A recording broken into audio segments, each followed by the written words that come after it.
Good morning on day 159 of the fellowship.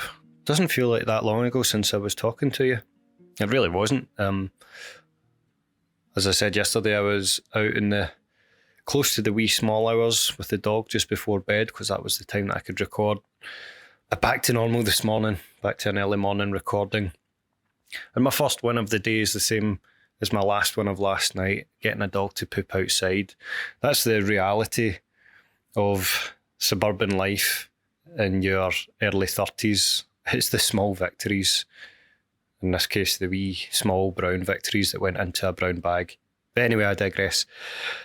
What I wanted to share on this short recording is just ahead of some meetings I've got today where I originally thought I was going to be scrambling together a presentation, taking a step back, I'm looking to update some industry partners on fellowship progress. And a lot of that is around the generation of some software that's core to what I want to deliver with the team on this fellowship. And at first I was going down my autopilot route of, okay, we'll put together some slides, have a few boxes saying what the workflow of this software is, show some pretty graphs of what it outputs given the data input. And then I realised, actually, for some of these one-to-one meetings that I have today, why not keep it more dynamic? Why not show rather than tell?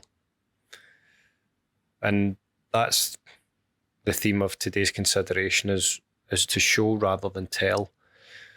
So I've been doing some demos this morning, making sure that I can run this code live, share screens, show all the button pushing in all the right places at all the right times, and give those who I'm talking to not just a sense of what can be achieved, but when it can be achieved and how long it's going to take. So it's like showing someone a video rather than a still picture. There's an additional richness of information that you get when you add the component of time to what it is that you're trying to say. And with such a live demo, it's not quite putting someone in the driving seat, but it's getting close. It's giving someone a little bit more interactivity and being able to say, well, what if you do this next? What if you press that next?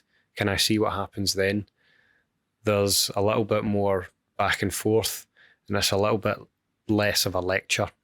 In other words, it's more engaging. So that's what I'll be doing within half an hour. The first meeting will be me sharing a screen, showing several different versions of software working. I always make the terrible joke that in software there seems to be a hidden consciousness in code that lets it spring to life and fail, bug out, not work exactly when you need it to work the most. So I'm hoping that terrible joke is a complete and utter fiction this morning. But in this shorter recording than normal, I'm straight to the point of leaving you with this consideration. In your work, and what you're doing, and what you're trying to deliver, and what you're trying to impress on others, how might you show rather than tell? We'll see you again tomorrow. I hope you have a good one.